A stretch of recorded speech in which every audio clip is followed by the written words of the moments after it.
Carmichael is the AMA Supercross champion, and Ryan Villopoto wins his third championship in a row.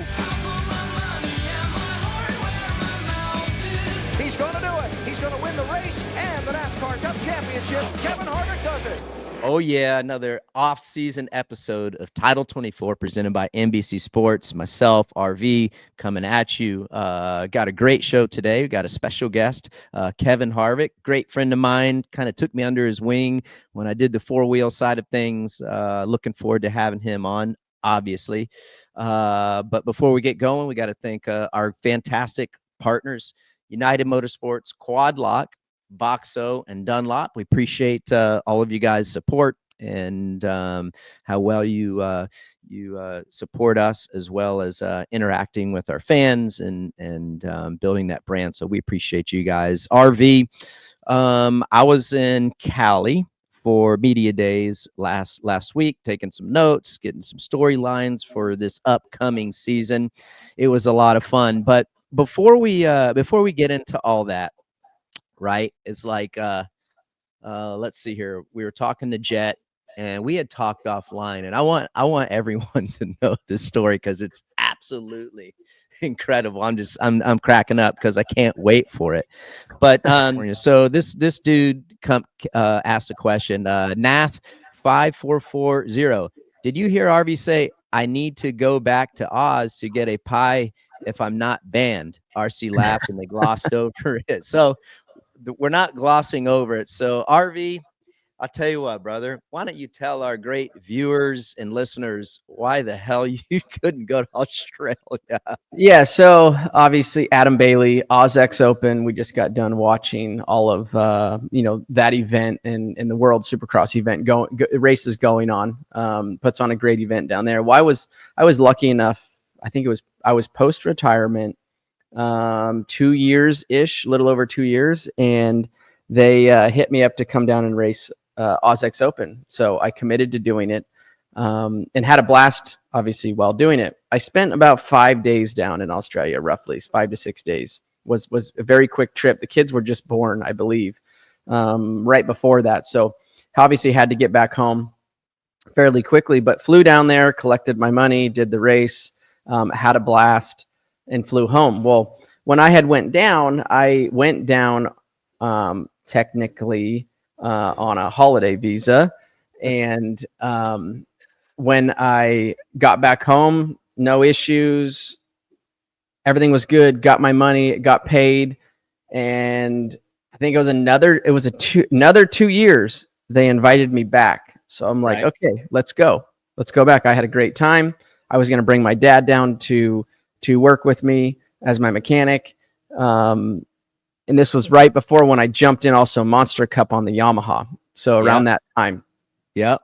Long story short was obviously my dad passed away right before that. So mentally I was kind of out of it. Like, just didn't want to go.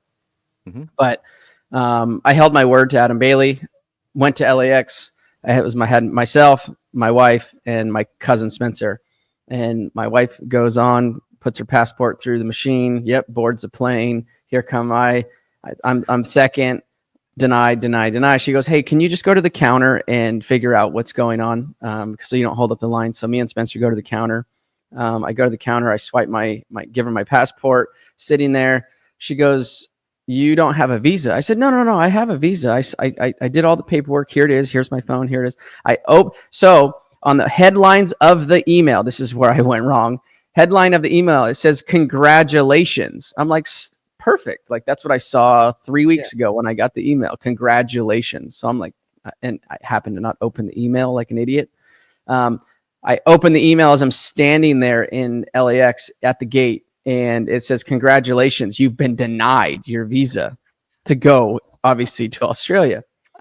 So long story short was, I guess they found out that I was down there 2 years prior, collected some money, and didn't pay my taxes in Australia, I guess would be or a small percentage of taxes. I went down on a holiday visa. So that's kind of the story there. It was a 3-year ban from Australia, but that was years ago, obviously. So I'm ready to go back down under. Are you ready to get you dust off the boots or what? Like, Yeah. are you? So you were banned for 3 years. Are you in the clear now? Did you have to do any back pay on your taxes? I'm in the clear now. Yeah, it was pretty interesting. It all worked out. It all worked out for the best. Like I said, I don't know if it was the best time for me to be on the bike because of the prior situation that happened like 3 weeks before. But yeah, it was an eventful time, that's for sure. Dude. I love it, dude. No. That is so good. Just the vacation. You were on vacation. You just happened to make a few bucks. Exactly. That's what I was thinking, So, but yeah, it was and like I said, an eventful time. Good time that the time that I had gone down, they put on an amazing event there at OzX Open. Track was super cool. It was basically like a US Open, but a bit bigger. A track was a little easier to ride just because it wasn't so tight. Right. It was at I forget what stadium it was at, but it was at the Olympics where they had the Olympics, however many years ago. So yeah, it was really fun. That's cool. Yeah, it is fun. Adam does a great job. He's always taking great care of the athletes. From the couple times that I went down there, just an incredible person. Just take outside what he does from a job perspective. I really enjoy that guy's company. So, yep. Anyhow, well, that's an awesome story, which leads me to for Media Days in California. So you guys don't know, Feld and NBC kind of collab on the Media Days. They've been doing it now for 3 or 4 years, to where it gives the riders and media and then the TV broadcast crew to meet with the riders, get some notes and information for storylines throughout the season. The riders are able to get their pictures done. Like an example would be like for TV, when you guys see before they go off to break, they're like standing there and like, doing poses. And then they take the pictures with St. Jude's t-shirts and all that to get everything knocked out. Super helpful. And while I was there, I got to talk to pretty much everybody except Eli, and I didn't get to talk to Eli. Didn't get to talk to Kenny. They were out doing their thing, but nevertheless, it was super informative, and I had a great time talking to Jett. Jett seems pretty motivated. He talked about how last year when he said he wanted to go for the 72 wins, and I think McGrath was bummed about it, and like he didn't mean it like disrespectful. He wants to beat my championships, your championships. Yeah. MC's like, I feel like, dude, that's all fair. Go for it. I would love to see it. Like, it's not like I'm going to go suit up and race again. You're not going to go suit up and race again. Like, I respect that's the guy's target. But he just seems super motivated. Didn't really learn anything other than he did say that he's more focused on wins rather than championships, because if you win races, you're going to win the championship. So he just he knows he's under the hot seat. Yeah, like he feels like he's the same guy that he's always been from day one, when people loved him, and now that he is at the pinnacle, it's like people love to hate him. And he's I thought that was a little interesting. Like I heard Hunters, them, both of them kind of talk about some of the fans and the scrutinizing that they got from some of the fans, and part of it was that saying the MC thing, 72 wins, going after. But I think I look at it and say, if I'm MC or even myself, like, once he surpasses, my championships or your championships, RC, or even the 72 Supercross wins, like, it's going to put a spotlight on you. It's going to, as he passes you, and you're going to get brought up. It's going to put a spotlight on me when he passes whatever whatever records that he's going to surpass me in. And along with, if he makes it to that 72, it'll put a spotlight on MC. That's right. Letting the fans in the world know that obviously, number one, Jett is conquering that, beating the 72 wins. And then it's also going to showcase that MC's the only one to have 72 Supercross wins in his career, which is a huge feat. So I like that that he's setting the bar high like that. And I don't take I never took any disrespect from any way, like of any of that. Me either.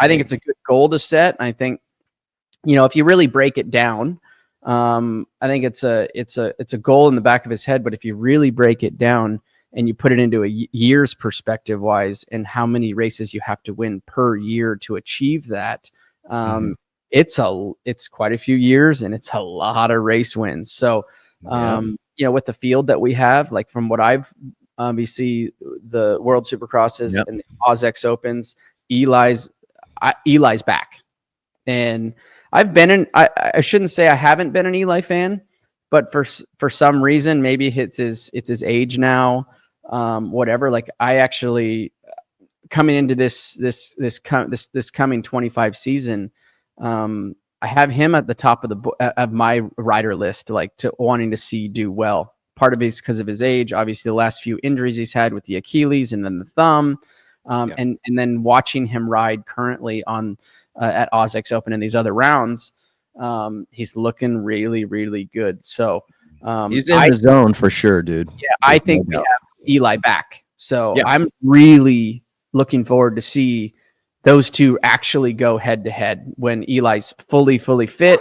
There's no issues with the thumb. There's no issues with the Achilles and things like that. He's got some races under his belt now. So I'm excited.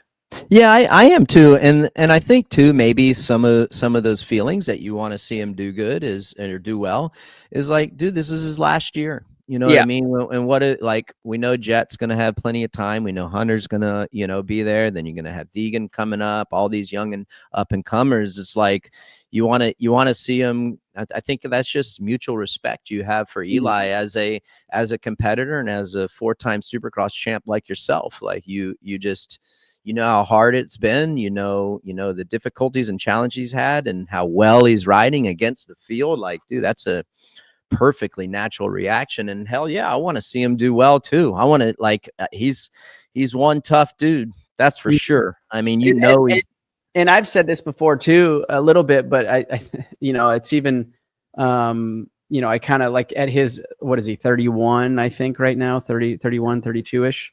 Like the respect part of it, but also I'm like, I look back and say, man, I should have kept going for another 2 years and switched that team because maybe that could have been me, so there's a little bit of like jealousy is not the word, but like, man, I could have done it, so I want to see. Yeah. Him. Like what could have been totally. Yeah. So what could have been now I'm almost like, I get not living through him, but like watching him and being in that position and at this end of his Cowie days, like about to retire, didn't know what to do, like type thing. And then made that switch to Star Yamaha, which was huge for him.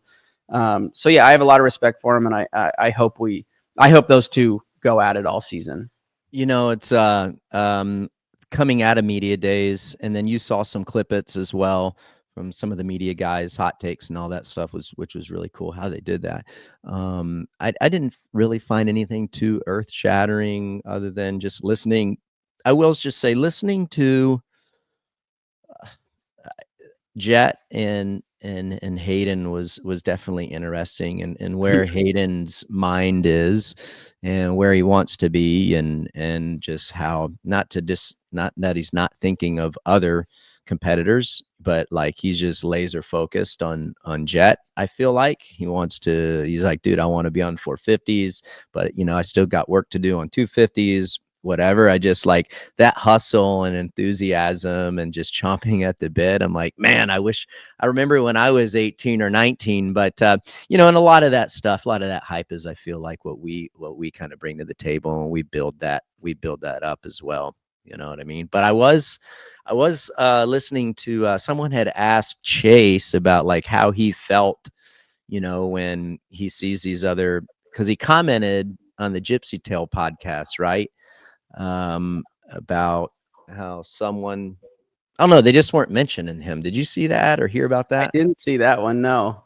So something happened to where he commented on Gypsy Tale's IG post, and I don't know, someone was just talking about Jett and Haiden, I think, something like that, and he just like, well, look, I think looking at that, and And if I'm Chase, and I know it's hard to do. Obviously, you're kind of like you're pissed because you're like, I'm not even in the topic of conversation. Let's say from what you're saying, and part of that though is that could be an advantage at this point because he's flying under the radar. Yeah. We talked about this last week, I believe. No off-season races for him, just the boot camp. I asked him that, by the way. Dude, I asked him, I'm like, hey, why do you do these? Why don't you do these off-season races? And very similar to like you and I, is his target is A1, right? And then a lot of these races fall in that area of, you're trying to get the, your off-season training done. And it just like from a timing perspective, it's a challenge. And he didn't say it in these words, but it's just not something that he's interested right now in. And I can totally sympathize with him because I was the same way. Now, looking back, I wish I would have done those, and especially the later ones, because I don't think it would have jeopardized my off-season training that much as far as what I would have gained knowing how my bike was going to work in a race situation. So he said that Chase said he's in a better spot now than what he was last year with the bike. Obviously, you would kind of expect that. And he's just one of those guys that, like you're saying, like flying under the radar. I think that is a good spot for him to be in. And he's going to be sneaking. And listen, dude, better than anyone, RV. This guy, you can never count this guy out. He's got just as good of a chance to win as anyone every single weekend.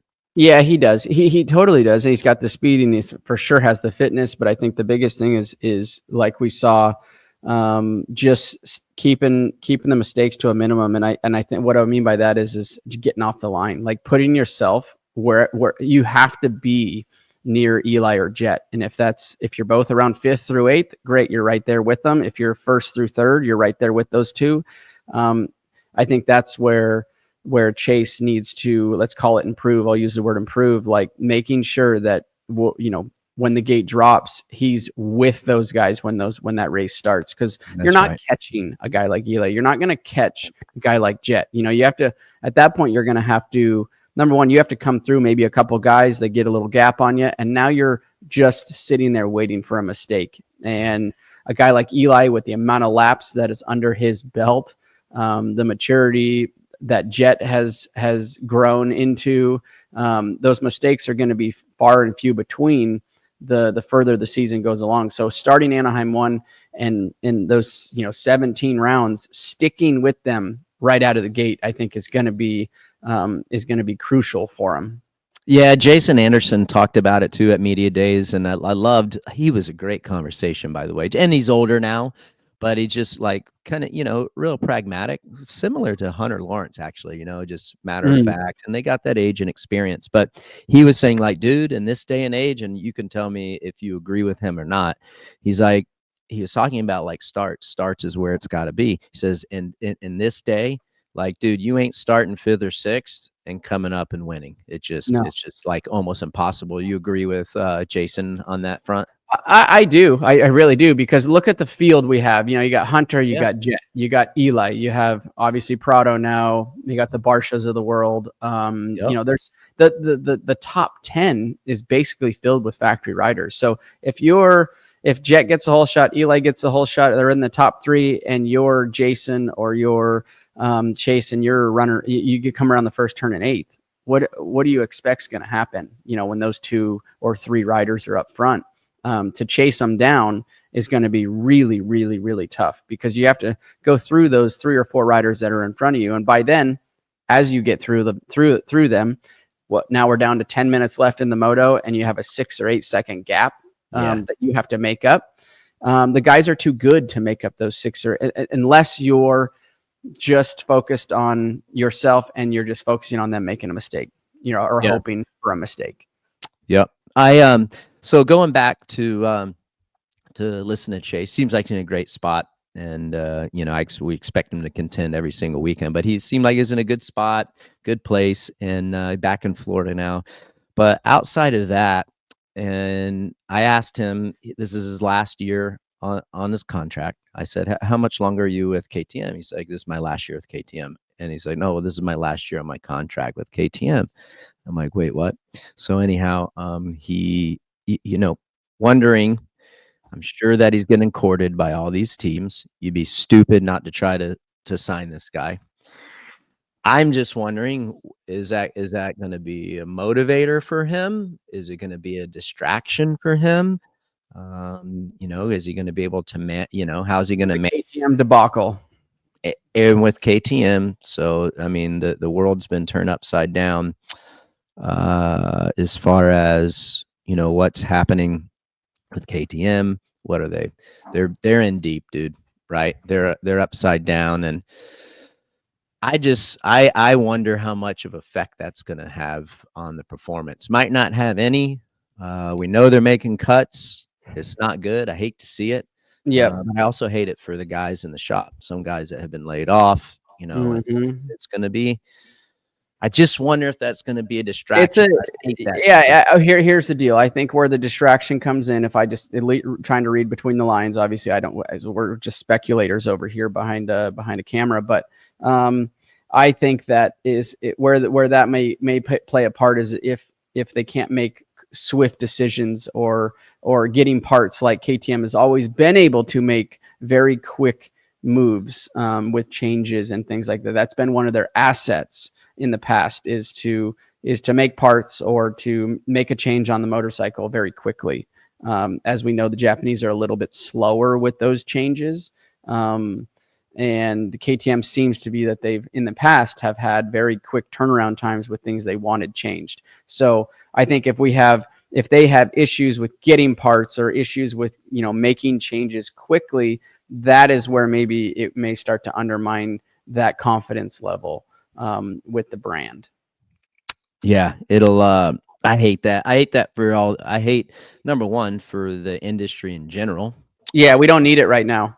No, don't need it. No one ever needs that. But then I think about the people like you and I would have worked with, like when you were at Cowie, I was at Cowie. Could you imagine, like, we've been in that role, and it just sucks, it sucks. But they were spending a lot of cheddar, dude, buying up a lot of brands, spending a ton of money in MotoGP. But their budgets are gnarly for MotoGP. And yeah, it's crazy. It'd be interesting to see how that affects. And both AP and Sexton are on contract years, so I don't know. Yeah, I always wonder, like, I don't know. I think he leaves. I think he leaves at the end of the year. That's my opinion. Yeah, I don't disagree with you. If you don't win, if he's not winning, he's gone, in my opinion. I think so, and I think it also determines on what this trajectory looks like. If it keeps, maybe call it getting worse, or if they can stabilize and see the light at the end of the tunnel with the Chapter 11 or whatever you want to call it, the trouble that they're in. Maybe that'll keep him around. But like you said, the ultimate thing is if he's a front runner, if he's winning races, and if he's in the championship hunt, or if he's this year still kind of struggles a little bit, not happy with the motorcycle, plus all of this going on in the background, I think that opens him up for leaving for sure. Right. You think so I was asking Deegs like what coast he wanted to ride, and he's like he's good with whatever.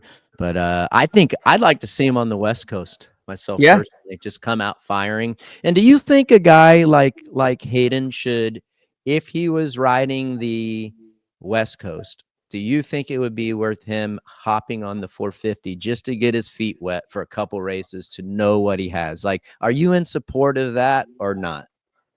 I don't know. I am. So I know. I've heard you say that. You wish you would have done it. I never did it either. I don't. Just going off of my first 2 years of my 450, debut career, I personally don't think I was ready for it. I think the bike was too big. I wasn't mature enough. My riding wasn't mature enough. I don't think it would have gone well. But then I also raced Dunge around that same time, and he stepped in, and I think his very first race, he got a 5th when he was at Team Suzuki with Raj. And then he was still racing the lights class. So I think it all depends on the rider. and the maturity and how he rides the 450. Obviously, the 450s have gotten all the manufacturers, but all the bikes have gotten better since when it was time when I was riding 250 versus 450. KTM's 450 and 250, very similar frame. YZ 450, YZ 250F, right? Essentially the same frame, right? So I think the bikes are much closer now in the way they feel. Obviously, power's much different on a 250 versus a 450. But as for the chassis goes, very, very, very similar, if not the same. So I don't know. I don't know if that's good or bad.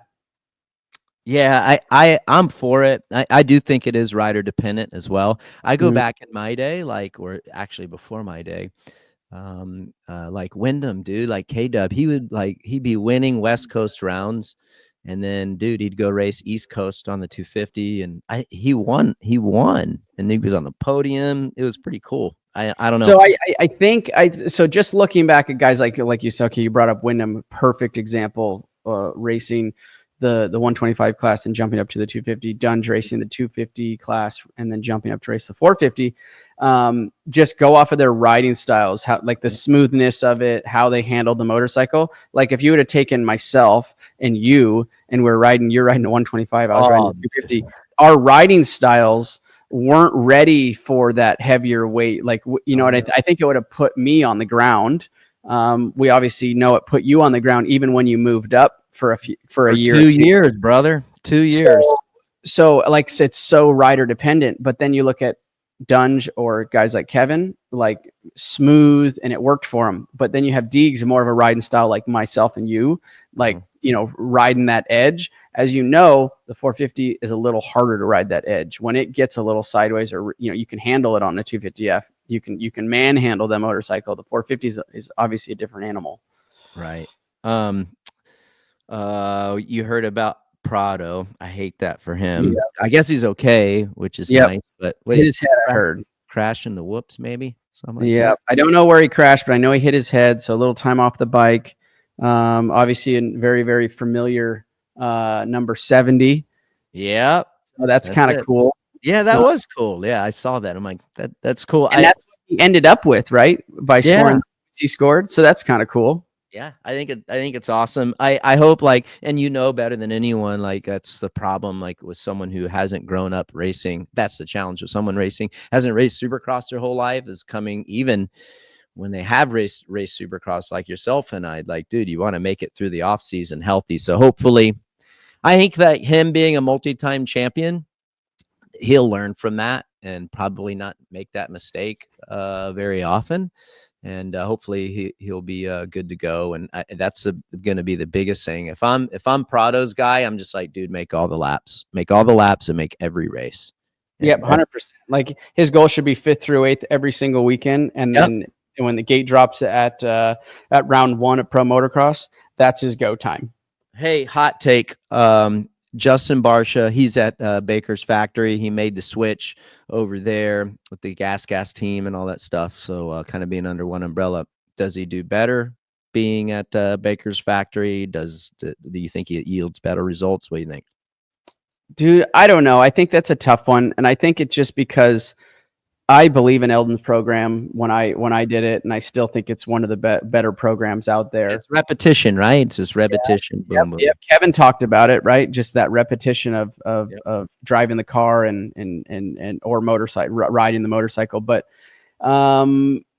I think his age, right? Not that the age is a problem, but I don't know if Eldon, when Eldon gets a younger rider, he can mold them, right? Yeah. At 31, 32 years old, the concrete has kind of taken a set already. So, can he did say that, dude? He did say so. He's like, Eldon's like, you're on the clutch too much, mate. You're on the clutch too much. And Justin's like, bro, I'm trying, but at the same time, Justin's like, yeah, but I'm trying not to do that. But dude, I've been doing this for a long time. So does his fitness get better? Okay. Yeah, sure. His fitness can improve. Can he get more limber? Can he do this? Can he do that? Yes. I think that very well can improve.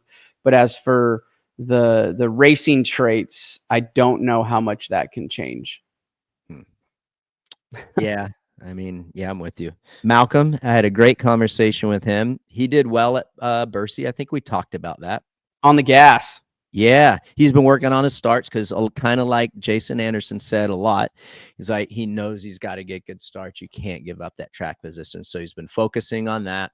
And he felt like that they made some improvements there. Even himself personally, he says that he was saying how he felt very similar to, you remember 2023, like he started off doing really, really well. Like you just knew it was only a matter of time until he was going to win a race. That's how well he was riding. Yeah, he feels like he's back to that form. He is pumped like last year. Said it was huge, just making it all the races and being there in the outdoors, and of course SMX playoffs. He said like that helped him a lot, just being at all the races. He says he feels pretty good. So yeah, no, he rode well. I actually just watched a clip last night of, did you? I think it was Hunter, Mook, and I'm trying to think who was the other one in front of. There was three of them, and Mookie passed. Hunter had to check up on the triple face a little bit, and then Mook went right, sliced and diced right through him, riding very well. He's like you said, the dude's got. He's a sleeper, dude. Yeah, he's got major speed. Now, can he get off the line, and can he hold it together for that 20 minutes, right? And get his very first 450 win, which would be really cool to see. He's been at it for a long time. He's also East Coast champion in the 250 class. So we know he's capable. It's just in the past years, he'll come out firing and then maybe a big crash or an injury, and then that sets him back. And it seems like he could never recover for the rest of the races.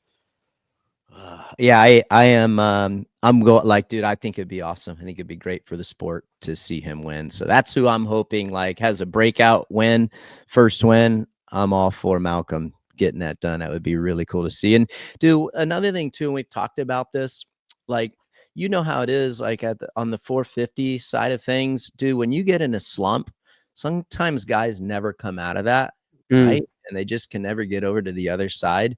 And so that's like what I'm looking forward to, seeing him be able to do that, to basically claw his way out of the last year and a half and make it happen. It'd be a lot of fun to see that. Yeah. And then look, he's also one of those guys that's a bit older, and how many more seasons does he have? I don't know. I mean, he's got the speed's there, but to got to stay off the ground and the injuries and things like that, and the things that really wear you down. You are, you got your crunch on time. I got to get you out of here real quick. Yep. You're, what are you thinking about your guy, Levi? Levi seemed, he had a great. I had Jake Weimer in town. We were hanging for about a week. We had day in the dirt over Thanksgiving, obviously. Yep. So we did that. So he jumped in and did that. So we actually got to go up, or I went up to the Supercross track at Glen Helen to Levi text me. He's like, "Hey man, come out and hang out." So I went out and watched him ride, looking really good, really, really good. And like, I'm a Levi fan, so maybe I'm biased, but from what I'm seeing at this point in the off season, preseason, riding really, really well. I think he's got something for Haiden, as we all know. We've seen it happen every now and then, but it needs to be every weekend, and the intensity needs to stay through all those 8 rounds to have a fighting chance, because Haiden doesn't falter. That's his biggest thing, is he shows up every single weekend ready to fight tooth and nail. And I'm not saying none of these riders don't either, but he delivers every single weekend. And some of these other riders deliver one weekend, and the other weekend they're completely off, and boom, it goes from being a fighting for that win to fighting for 3rd or 4th. Haiden wins, boom, there's a 6 or 8 point gap, and then that snowball starts rolling. You're exactly right. Well, we talked about it at the top of the show. Our special guest this week on Title 24 is Kevin Harvick. He was able to carve out some time for us, coming off of a fresh 49th birthday yesterday. Let's bring him on. Well, without further ado, there's the man of the hour, Harvick. Kevin, thank you very much for coming on today, spending some time. Thank you for having me on your your podcast a few weeks ago. If you guys haven't checked it out, make sure you check out Kevin Harvick's Happy Hour podcast. It's a lot of fun. You got some people on there once in a while that I don't know. I love your insight and all that. But first and foremost, thank you for coming on, and happy birthday, Big 49. Yeah, well, well, first, thanks for having me on. I get to spend, my first day at 49 talking to you. So I guess it could be a lot better, but I guess it could be a lot worse too. Careful what you say there, big dog. Yeah. So where's our 50th blowout? 50th next year? Where are we doing that at? Well, that I'm not sure of. I think right now we gotta wait for the race schedules to finish coming out. So, I think depends on when the Snowball Derby is and all the things that happen at the end of the year. So you can't plan the birthday party before you plan the races. You know better than that. That's right. Yeah, thanks for coming on today. And for the two-wheel side of things, who, if you don't know Kevin's accolade, he's a 2014 NASCAR Cup Series champion. I watched that go down. That was awesome to see that. You're 10th on the all-time winning list in NASCAR. Two-time Xfinity champion.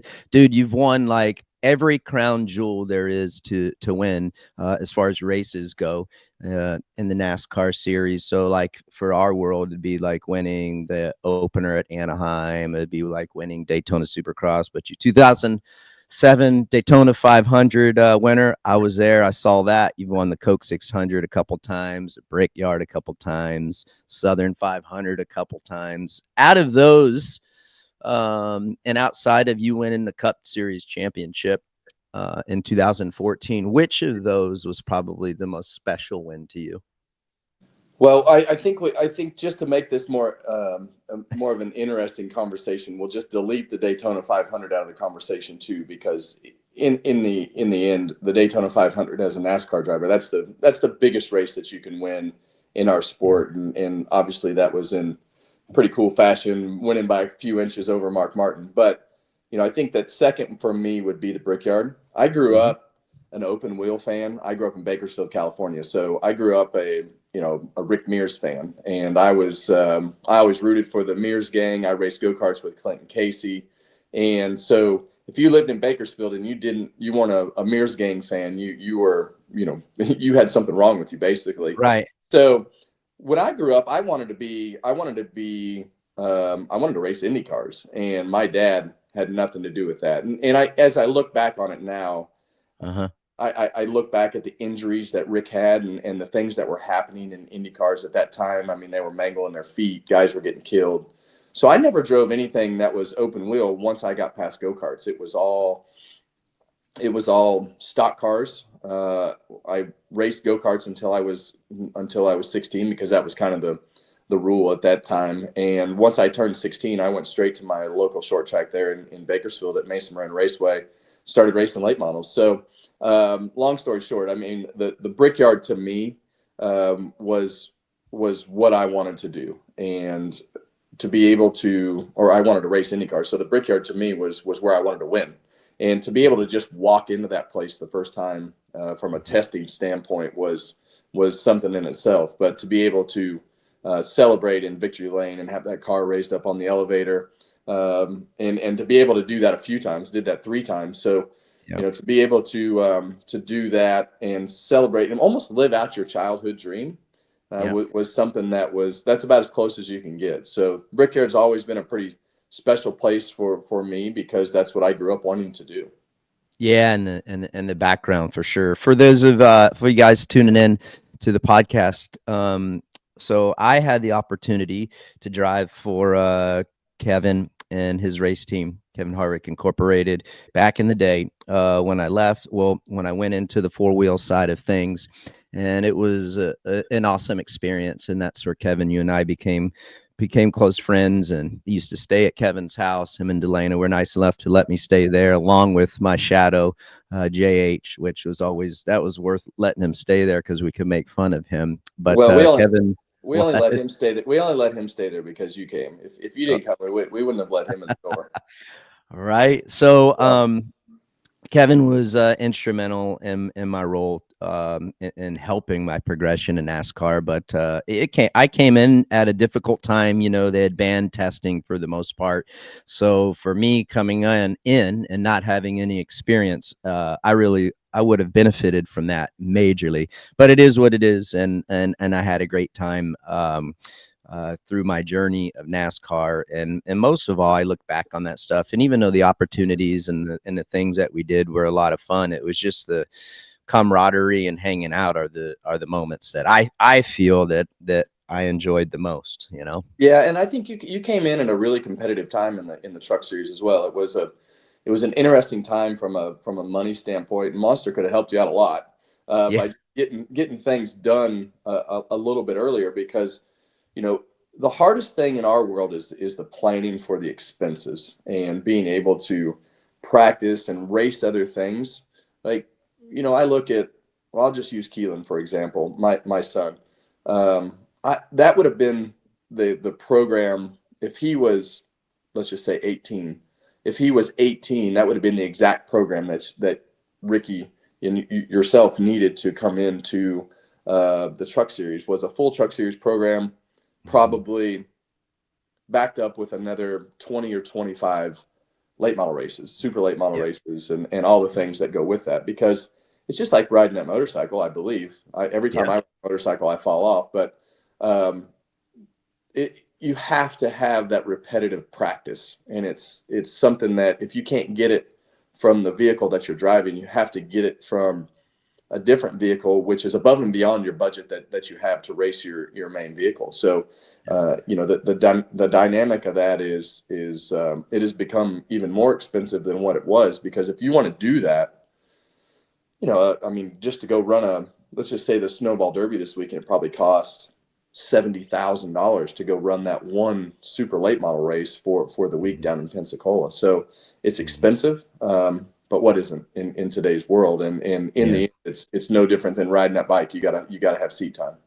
Yeah, remember when we were talking? So this was like I was coming to the end of my NASCAR stuff, and I know me and you and JH would have conversations, and I was wanting to maybe dip into having a race team. And at the time, now you got to go back, and this would have been 2011-ish, 2010-ish, and you were kind of.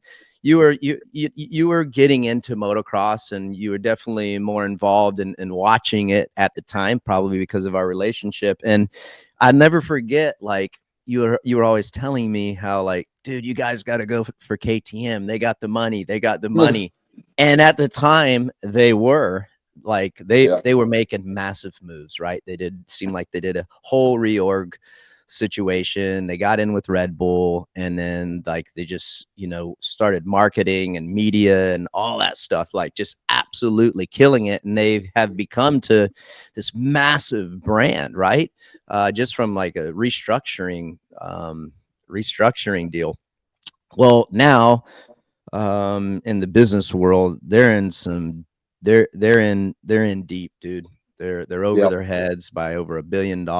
And I just wonder, like, do you, like, you've seen this happen in NASCAR? I mean, do they recover? Like, what happens? And like, what if you had to guess in the NASCAR world, like what would be the first thing to where this manufacturer would cut back, and where do you think they would suffer a little bit or have challenges a little bit this season in the two-wheel world? Yeah, so ironically, we lived through the General Motors bankruptcy, and a lot of times that's where these things start going. They start cutting everything that they can. I'll never forget that phone call. You've got a contract, and your season is all set up, and they basically called and said, "Hey, you got a contract, but we don't have any money, and we've filed bankruptcy, and right now we're not paying anything else." So we had to go through what I believe was the 2009 season. So that would have been about this time.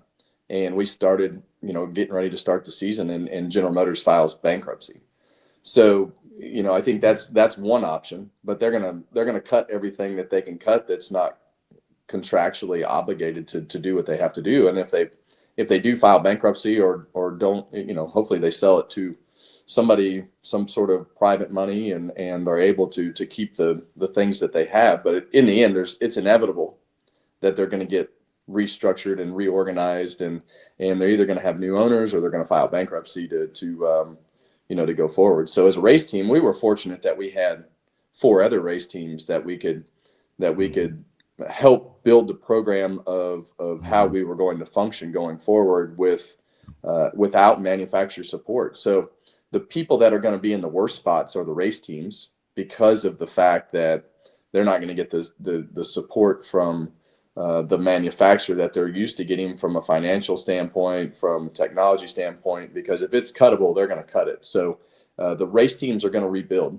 and going to have to find a new manufacturer, or they're going to have to hope for somebody who really likes motorcycles and racing to come in with a whole bunch of money to keep them going until the end of their contracts. But that is it's an uncomfortable situation. Yeah. Can you imagine, like, so they have Chase Sexton, and I mean, he is a reigning outdoor champion, pro motocross champion this year. So close. And he's a Monster Energy Supercross champion. The guy is unbelievable, and he is under that Red Bull KTM umbrella. And you just have to wonder, in the back of his mind, will he be feeling that? It's going to be interesting. Like, I hope that he still has all the support that he needs, and from the technical side and all that fun stuff. So, well, and the other thing that's going to happen too is, I would assume that as soon as all this starts to go down, he's probably going to start looking for a job right now.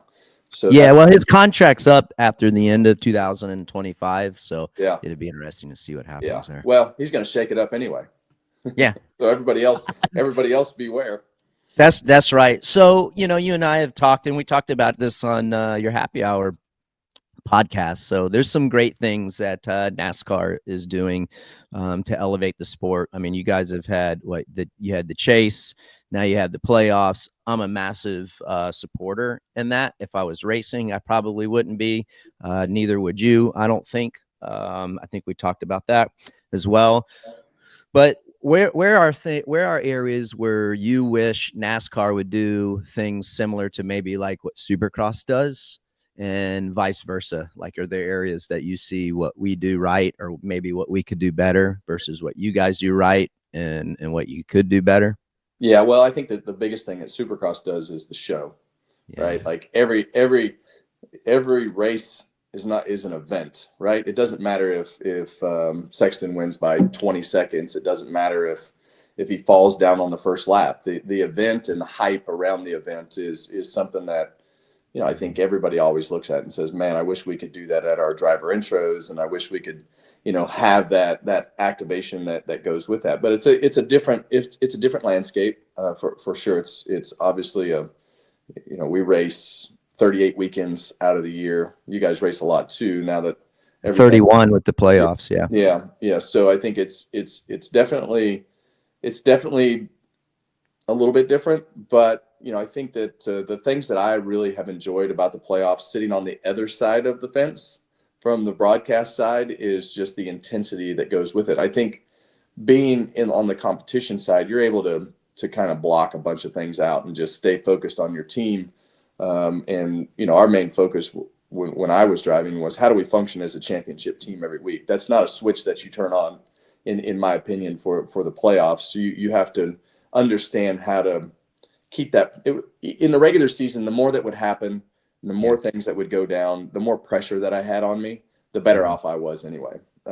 So we always tried to keep that intensity level as high as possible. But the intensity from the broadcast side, watching these guys perform under that pressure is something that I didn't really realize the magnitude of it.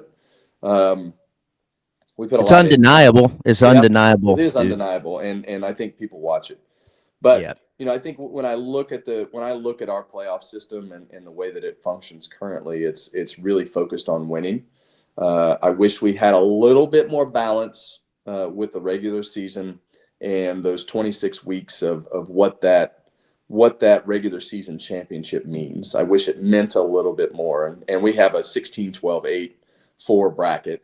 So, and then winner takes all at the end. And I think that, there's been some conversation about, should we have 3 races at the end? or 2 races, or what that should be in that last round to determine the championship.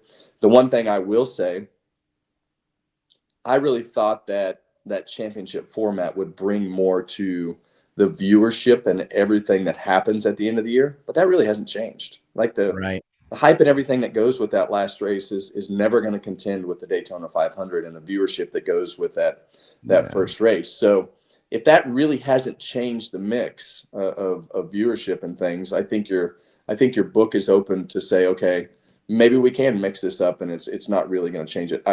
I wish we would rotate the last race. I think Homestead, Las Vegas, that'd be cool. Phoenix. Yep. I wish there was some sort of 3-year rotation that you got to mix that up, so it wasn't, hey, we ran this track last year, we've got really good notes, we're going to be good if we can get there again, and it kind of mixes that up so that you can't just prepare for one track. I wish the regular season first, second, and third place guys, I wish the champ of the regular season was automatically had a bye until the final 8, but he still had to collect points and do that. Originally, I thought maybe he should be put into the championship 4, but I don't think that's right. I think he needs to be able to race his way in and still have to gain points and things. And I think that the second place guys should be in a round of 12, and first place should be automatically in 16, because at some point we're going to have more winners than we do spots. We came close to that, a couple times over the last few years. So I think it's always open for discussion. I think for me, as I've gone through all this, and I like to start the conversation and throw stuff out there, because the debate is a great part of what we do, and hearing other people's ideas.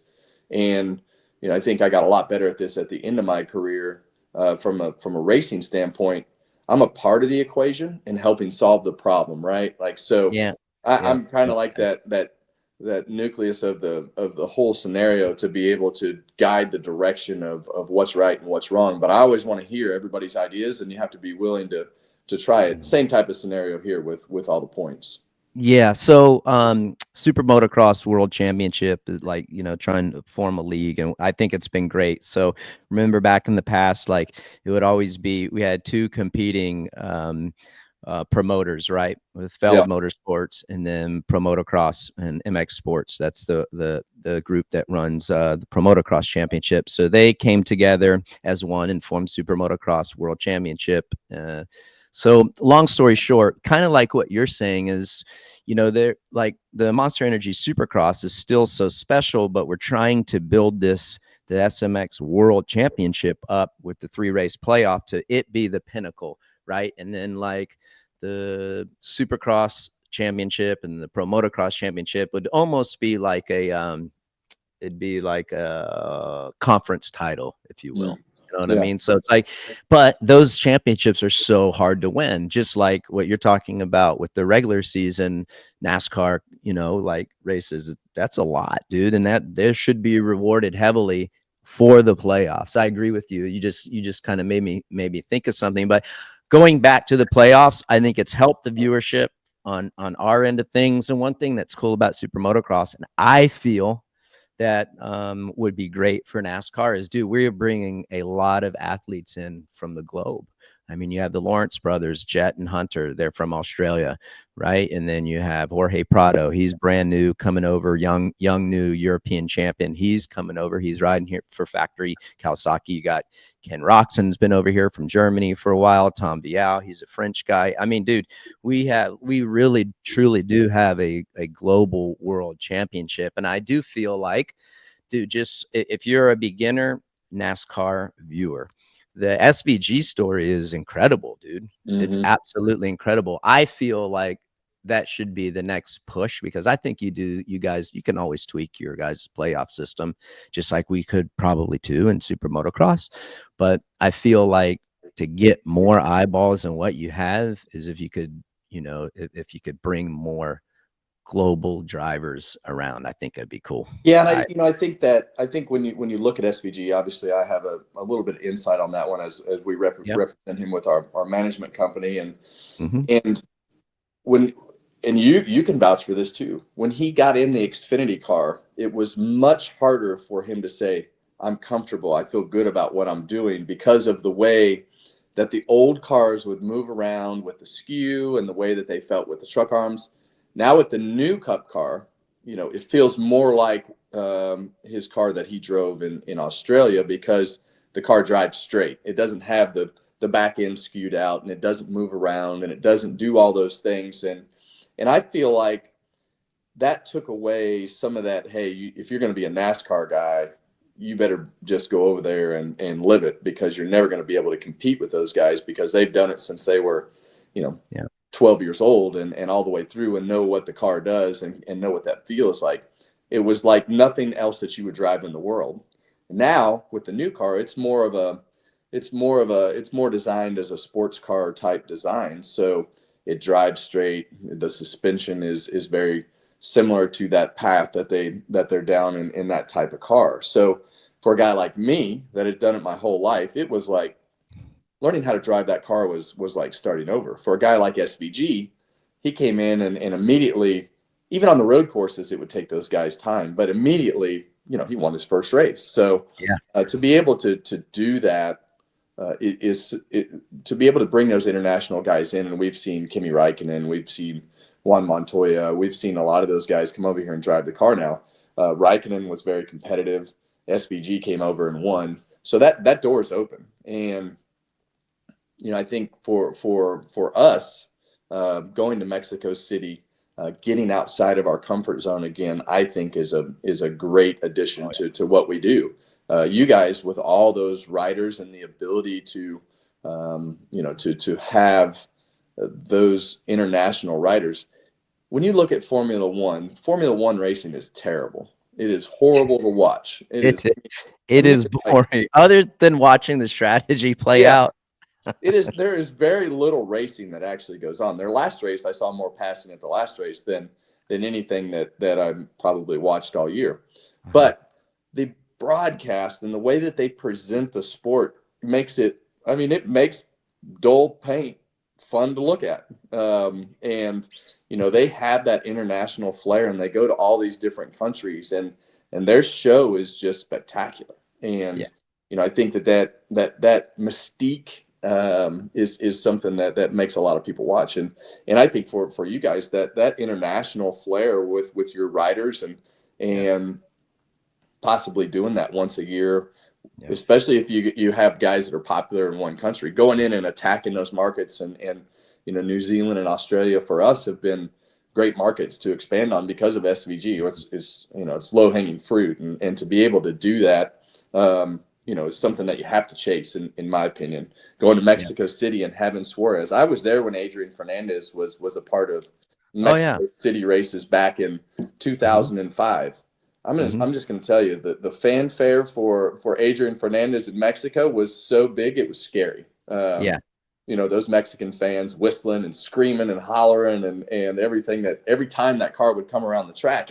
But that's what you need. And there's nothing, it's just like wealth, right? Like most people are not as wealthy as an international businessman in one country. It's just that international fame and stardom is different. And one other example that was pretty eye-opening for me, I was at Keelan's kart racing. He spent 1.5 years in Europe racing karts, and we were in Italy, and Charles Leclerc's nephew was on our team.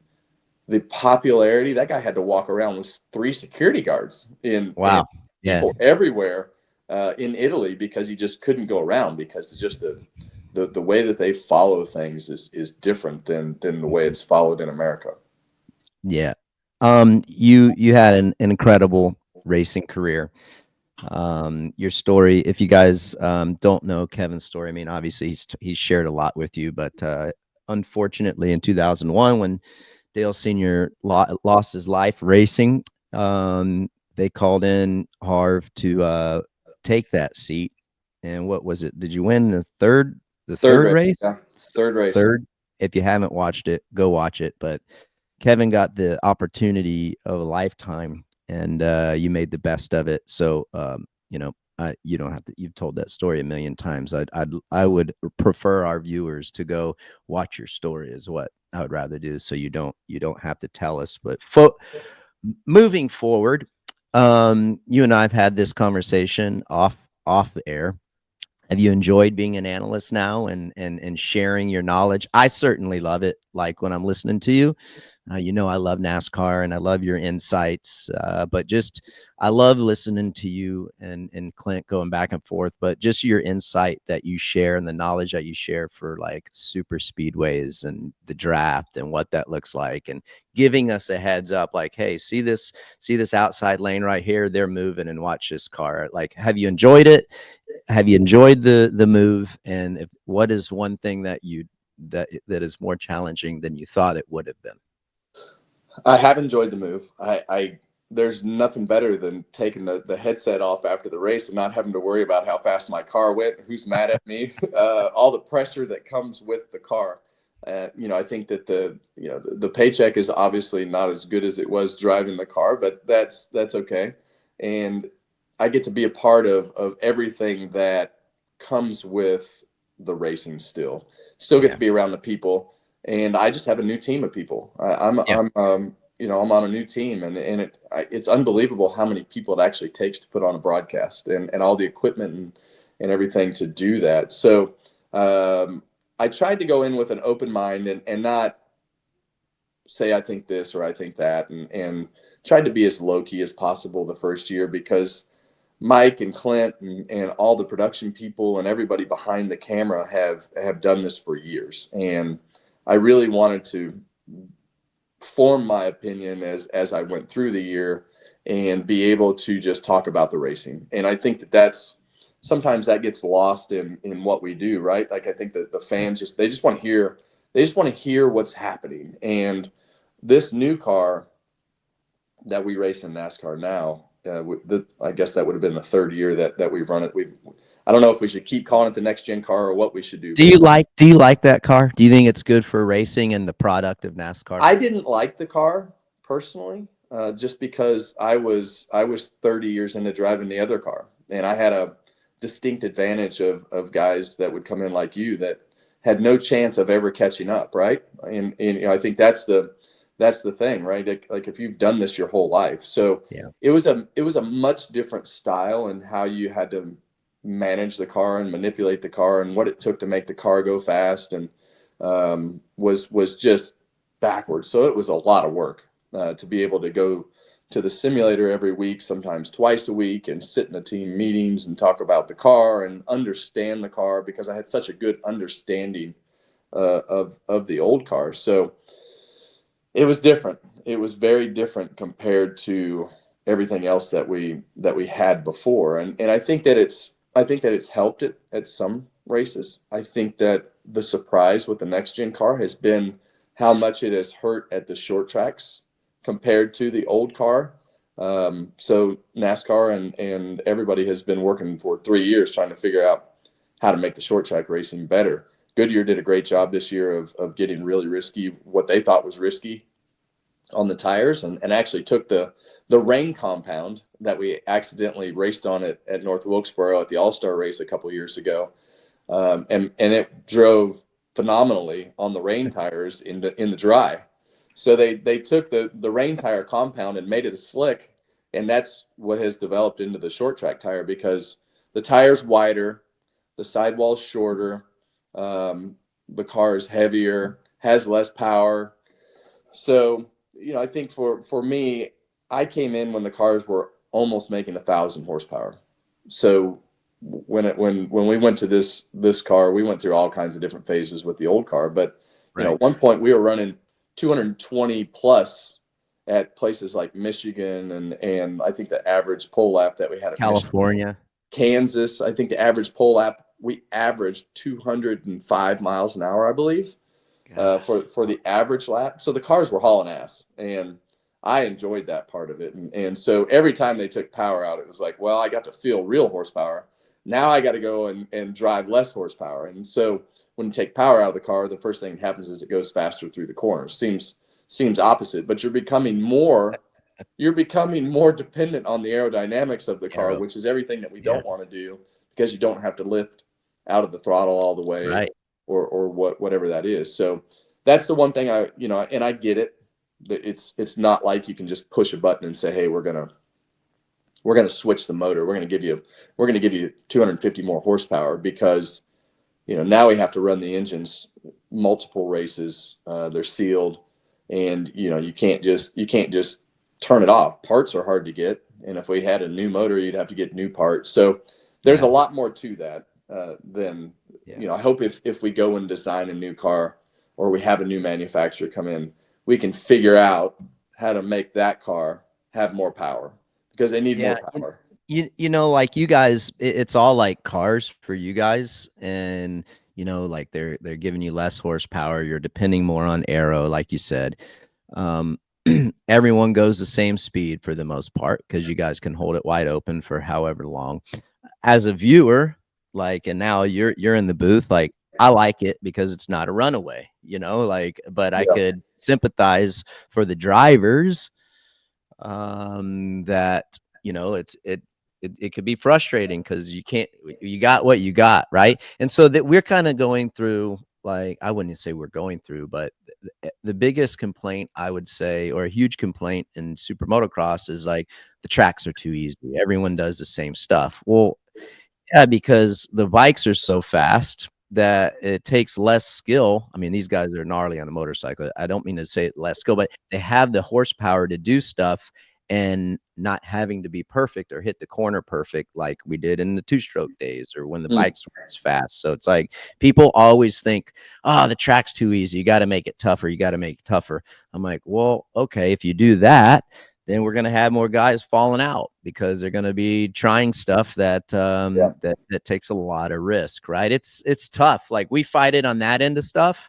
and you guys are fighting it on the other end. It's just things take time, man. Well, and the other thing is that whether you're riding a motorcycle or driving the car or working on the motorcycle or working on the car, they're freaking good. And there's a lot of engineering and science and work and ability that goes with everything that we do. So in all honesty, the more you change the rules and the bigger you can make those rules changes, the better the racing is going to be on both sides. I wish we'd change the rules every year. I know that the team owners don't want that, but from a competition standpoint, it'd be great to just overhaul the rules every year, and at least the first half of the year everybody'd be figuring it out. But dude, you think you guys don't change the rules? We really don't change the rules. I'm always kind of lobbying on our side of things, dude, modify the rule a little bit to make it a tad bit better. Yes. It's okay to change rules, so long as everyone else is in agreement. But I watch you guys, I'm like, see, NASCAR changed this, or they modified something. Well, you can't do this weekend,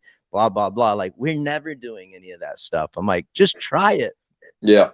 Yeah. And I think for us, we have the fortunate scenario of, we have basically two all-star races. We have one that we call the Clash, and one is actually called the All-Star Race. And that's where a lot of these things get done. Whether it be the tires or rules or something that we want to try. So, we had alternate tires this year. You had a softer and a harder compound. We tried that, and that got implemented after the All-Star Race into the actual races a couple times this year. That wasn't supposed to happen. So it's interesting because and I've learned a lot running. We own the Cars Tour Late Model Stock Series, myself and Justin Marks and Jeff Burton and Dale Jr. And man, I have learned a lot about. There's another side of this fence. There are three sides to this fence. You've got the sanctioning body and the owners, and then you've got the drivers. Probably more than three sides, and then you've got television. So it's a dance every day of the week as to what it costs, what's right, what's wrong, which tire's good, which tire's bad. Where's that balance of what works to make the show better? But in the end, it's all about the show. How many people can watch? Because if you don't have people watching, you're dead in the water anyway. That's right. Even if the competitors like riding the bike or they like driving the car, if there's nobody watching, nobody's getting paid and nobody cares.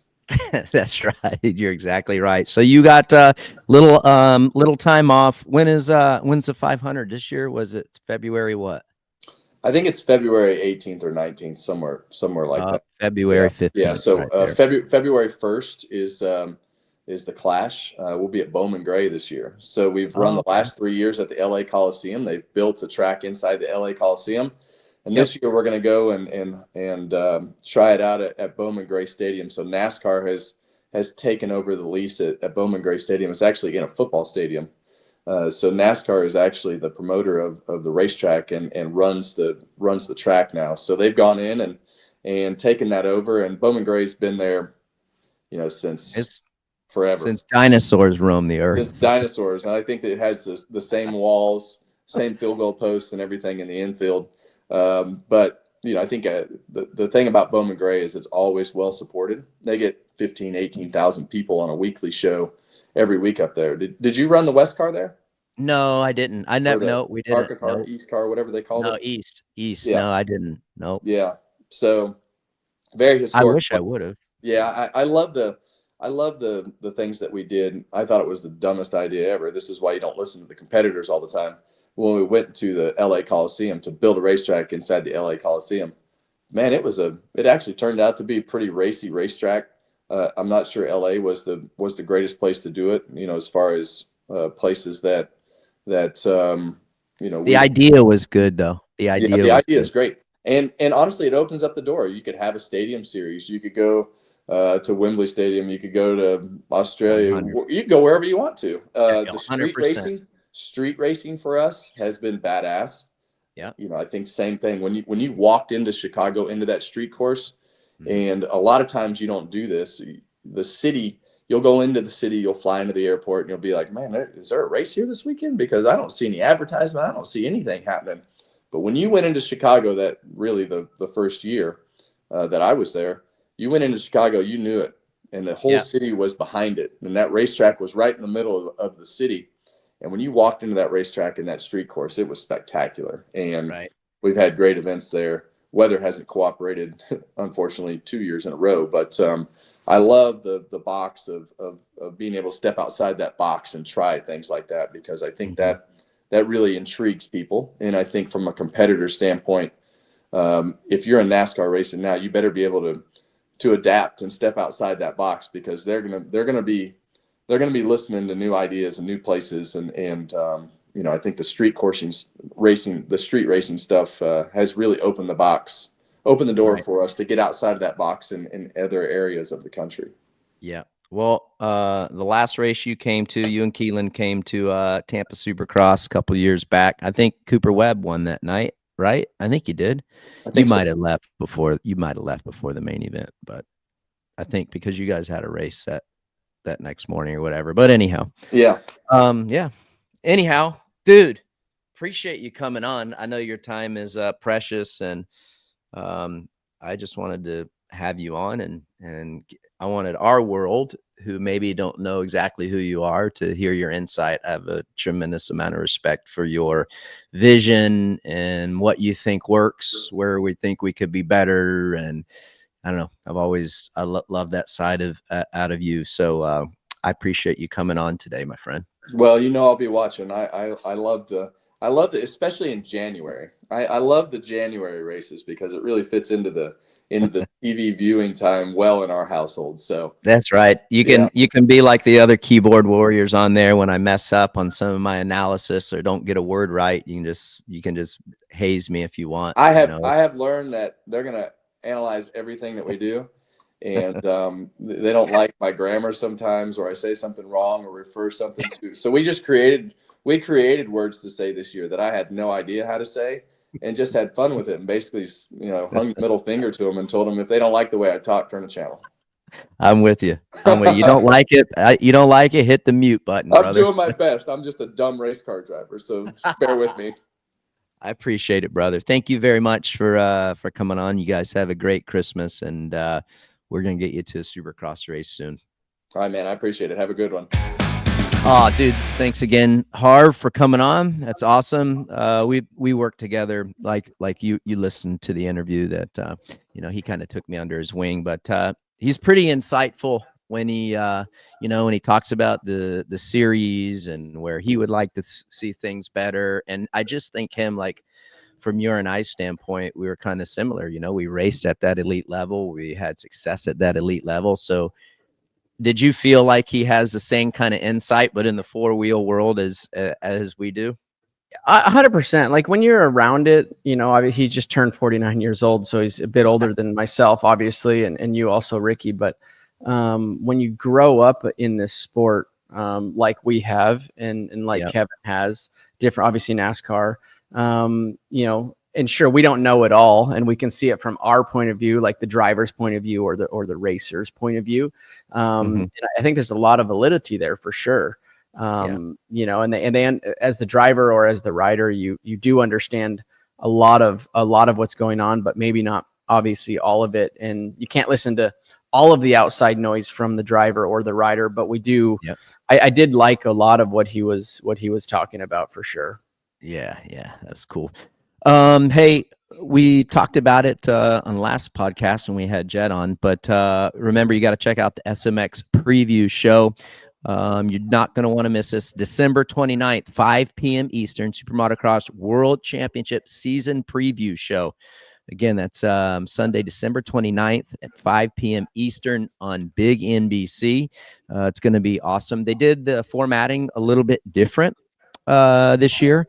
I think that a lot of people will like this, so make sure you check it out. I can't wait for it. It's a great thing to do on Sunday. But that's it for this week. RV, that was a lot of fun. Before we get going, we always got to thank our great partners: United Motorsports, Dunlop, Quad Lock, Boxo. We appreciate you guys. And RV, I think we're going to be doing something once more this week. Might have a special guest, but you guys know what to do. Check us out on Motorsports on NBC's YouTube page, and we are live on Peacock as well, and of course on all the podcast applications. We're all there. So wherever you download your favorite podcasts, check us out. We'd greatly appreciate it. And what you got on for today, brother?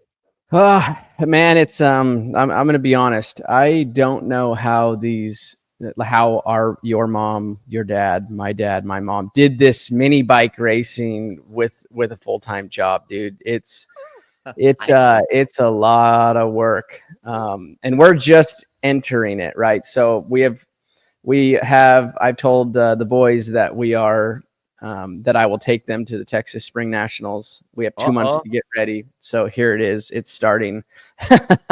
And that's where it starts, I guess. And then from that point on, we'll see where we end up. Obviously, like I said, I have to go to Loretta's. If we end up there, great. If not, but as a parent, I got to give them the shot, right? Like it's something that I did. It's something that you did. Yes, it's a risky sport.